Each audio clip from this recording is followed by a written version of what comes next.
guys, and welcome back to my vegan foundation series. If you're new here, my name is Nicole and this is Vegan Beauty Girl. Everything I talk about on this channel is always vegan and cruelty free. Today we are taking a look at the PUR 4-in-1 Tinted Moisturiser. So this has SPF 20, it is vegan, it is cruelty free, and it is by the brand PUR, who like to marry skincare with makeup. This is really light coverage. I'm already wearing it. We are going to like rewind in a sec and watch me apply it. I'll talk about how it feels on the skin and all that. We're also going to be discussing in this video like the foundation shades that they have and what sort of skin type it's best for, and we're going to be looking at kind of how it compares to other BB creams in the market, and I'll also let you know how it wears throughout the day. Before we do get like properly into this, I do want to just say that I've got a few petitions down in the bio which are about racism in the UK. If you do feel uncomfortable talking about race, I have a video up here for you to go check out. I would really appreciate it if you would take time to sign these petitions if you haven't already, and I will leave some other resources down below regarding kind of like racism, the vegan beauty industry, what I'm doing as a person of influence to try and make an anti-racist impact. But yeah, this video is all about the foundation, so we're going to be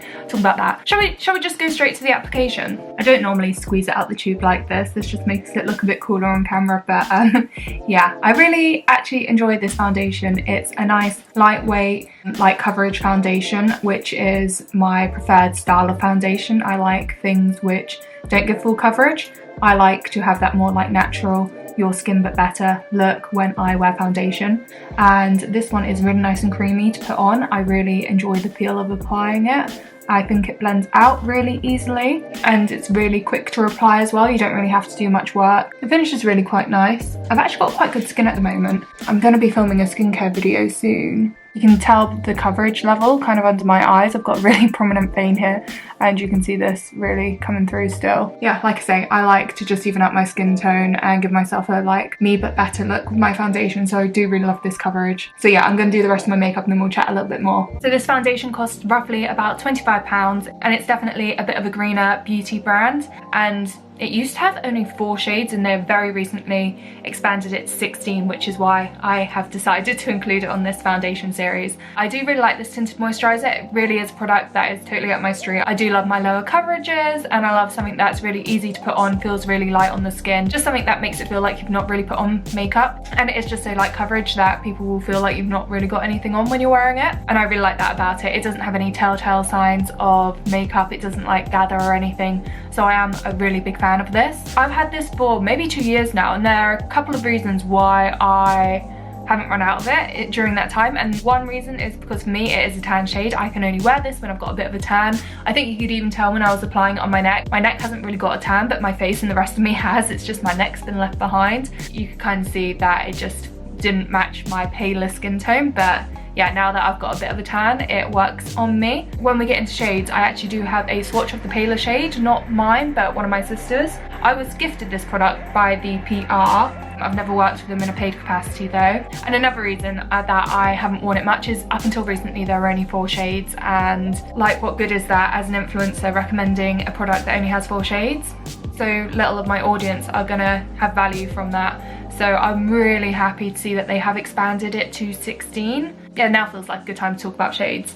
I believe it was last year that they released their 100 shade Love Your Selfie foundation, and that was really cool. Like, we are loving brands that bring out a lot of foundation shades. I would say it's a bit more teetered towards pale shades than dark shades, like if you compare their 100 shades to the Fenty, but it's progress. And up until recently, there are 2 other foundations, which was the 4-in-1 PUR Pressed Mineral Foundation, which I've done a review of, and then it was also this one, which we're reviewing today. They just had shocking shade ranges, and both of them have expanded really recently. So that is great news. I'm happy to see that they are making progress, especially right now in the aftermath of George Floyd. We've got a lot of brands talking about how important diversity is to them, but we're not seeing actions. Whereas with PUR, I'm not saying they're perfect, but at least we have seen actions from them moving in the right direction lately. However, one thing I have found really interesting is obviously the conversation's been on race a lot lately, and the Instagram account Brown Beauty Talks was commenting on PUR's post about diversity and just highlighted that there seems to be a real disconnect between PUR, who does seem to really want to champion diversity, and their PR. It was just a really interesting thought for me, and I guess it's not something you'd really think about as a customer, but yeah, it just really flops when a brand cares about diversity but they're hiring a PR that doesn't. Like, that's not an alignment of values, and I think that's something PUR really need to take a look at and kind of talk to their PR about, because when people in the industry are telling me that PUR aren't being diverse for their campaigns, it's not something I've actually paid attention to. I mean, I've never been part of a PUR campaign, but when other influencers are telling me that's how it is, I believe them. PUR as a brand did respond to the recent Pull Up or Shut Up campaign, where beauty companies are encouraged to have some transparency on how many black people they employ. PUR did say that their executive leadership team is led by Tisha Thompson, a black woman, mother and hardworking fearless leader, and then their full-time team is a total of 57 individuals. 17 are black, which is 30%, 44 are women, which is 77%, and 13 are male, the remaining 23%. And they are committed to serving PUR beauties of all skin tones, races, genders and ethnicities. They offer 100 diverse shades of clean, skincare infused foundation for all. And that is the post where Brown Beauty Talk did comment, that may be so, but your UK PR rep does not execute this. Ask them how many black people they have at their organisation and how many black influencers they work with on a regular basis. Brand intentions are great, but if you don't choose a PR who echoes your ethos, then you have wasted your efforts.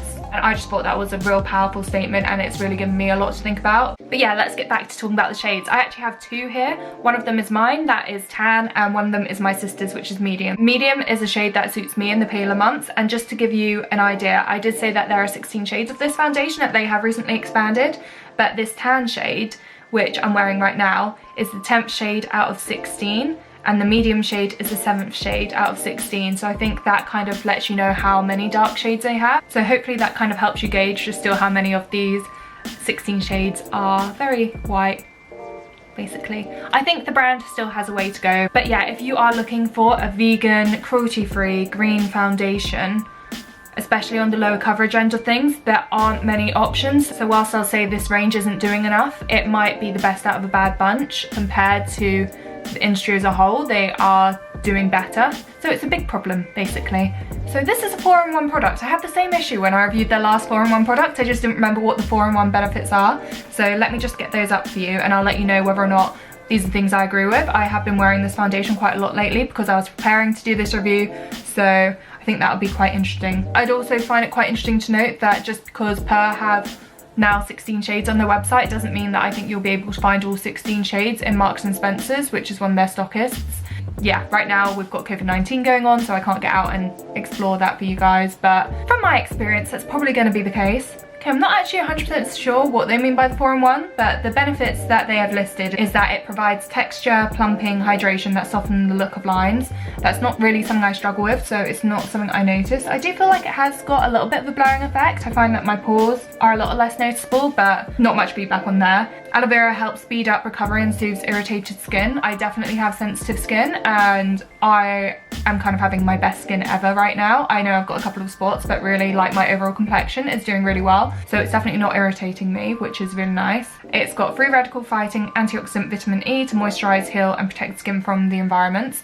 I definitely do feel like it feels very moisturizing and hydrating when you put it on. I do get oily around this area, so I'm very keen to check in with you guys later on how that feels. I've not put on any additional concealer or powder, so yeah, we can really judge this foundation. If I did have a big day ahead of me, I probably would pair it with a bit of powder just because I do get very oily, but I'm just kind of at home right now. So yeah, there are some details. I do just really like this foundation. I am happy to see that they've expanded their shade range and it does feel really nice and lightweight. So Cruelty Free Becky did a video on the BOMB tag yesterday, which is an acronym for Black Owned Makeup Brands or businesses. She featured a foundation from Uoma, if I'm pronouncing that right. I'm really keen to try that out soon, so that will be my next foundation purchase and I'll let you guys know how that goes. That is a black owned brand and I am trying to support more black owned businesses on this channel going forward. So this one does cost £25 and I think for the price it is quite nice. I feel like it does last quite a while. It is really nice and smooth to apply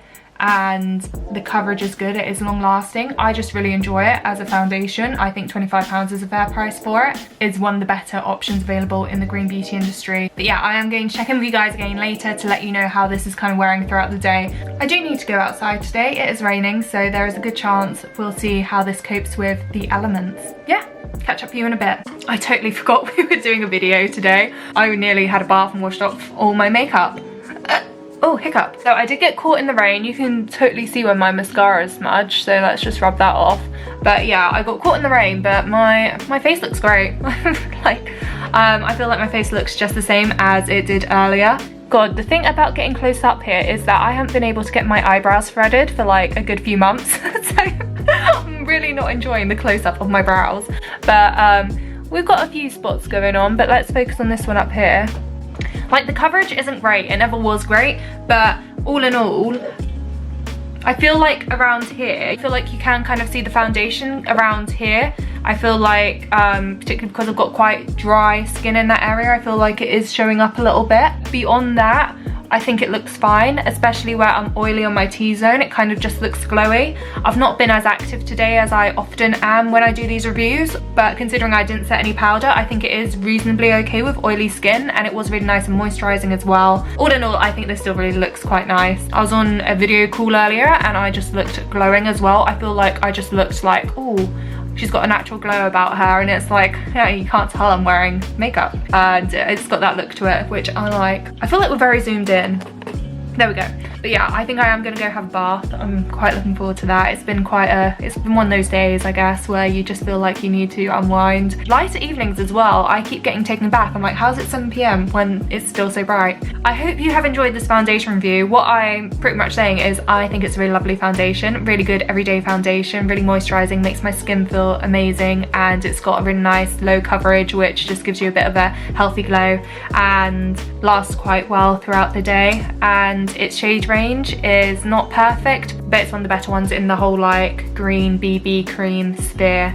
Like, I am struggling to think of another foundation that is at that kind of like low coverage BB cream level, which is offering as many shades as it, and I can't think of one that's doing better. There are more options when it comes to fuller coverage. If you are interested in what foundations have the largest shade ranges, which is not like the ultimate indicator for a diverse foundation, but is a good starting point, I have a blog post which I'll link down below. But yeah, I hope you've enjoyed this. Please let me know down below if there are any foundations you want to be included as part of this series, if there are any more questions you want answered when I film these. And please do hit like and subscribe if you've enjoyed this video, and follow me on my other socials. That is always nice. It's cool if we stay in touch. Vegan Beauty Girl pretty much everywhere. But yeah, thank you for tuning in and have a lovely day.